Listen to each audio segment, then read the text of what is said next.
Hi, and welcome again to TMA. So today will be a very short brief that talks about constraints.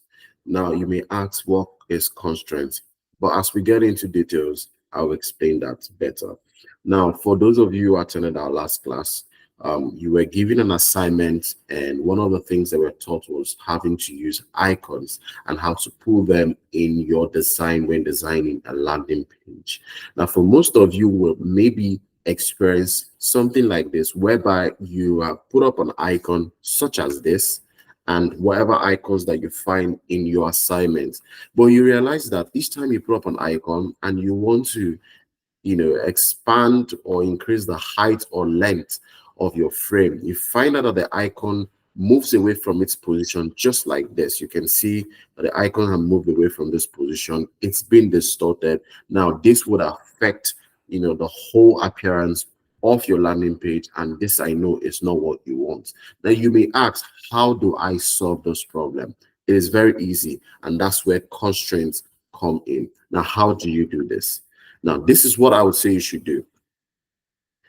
Return it back to normal, then left click from outside of your frame, and then highlight every single content that you have designed up to in your frame. Once you have highlighted everything, you see that on your property panel, your constraint is being activated. Previously, before now, you see that you don't have your constraint there. Even when I click on my desktop, you wouldn't see your constraints there. Now, it only would activate at a point when you highlight, the contents or elements in your landing page. So to do that again, you highlight all elements from the outside of your frame, up to the last point of where you've got, an element or content that you have designed. Once you've done that by left clicking and dragging, you release your hand. Now, on the property panel, your constraints will then be activated. Now, you can see that the box right here, there is nothing being ticked and all that. Now, how do I ensure that I fixed, the right constraints, so that whenever I have to adjust the length or reduce the length, I wouldn't have my icons changing or moving. Now, how to do this? This is a standard approach. Always fix it to this, set it to top, and then you set it to left.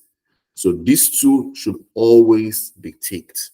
Now, once you've done this, you find out that whenever I tend to adjust the length of my frame or reduce it, I wouldn't have my icons changing, and it would all be fixed. Now, this is how to check it. So you come back and you check, and if I try to drag down, I can see that as I drag down, my icons are being fixed. They are no longer being distorted.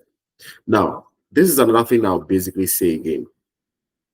You may also encounter, I will also say this is a very good process for you to take, okay? A procedure for you to take each time you need to drag down your frame. That's the height or length of your frame. It's a very good process to basically highlight from outside to inside, all right?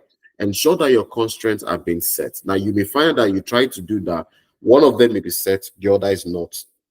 Just do well to tick on the one that has not been ticked. If you find that the two of them are not being ticked, tick the both of them. If one is missing, just tick the other one that is missing. It should only be this, which is the top and the left. Do not tick this ones here.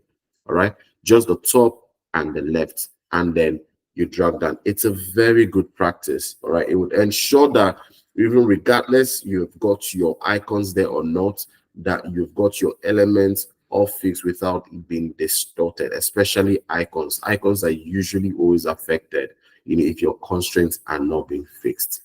Now, I believe that this is you've understood this, and I know that this would help you in your assignments and also in your future works in UI design. I hope this has been helpful, and see you in next class.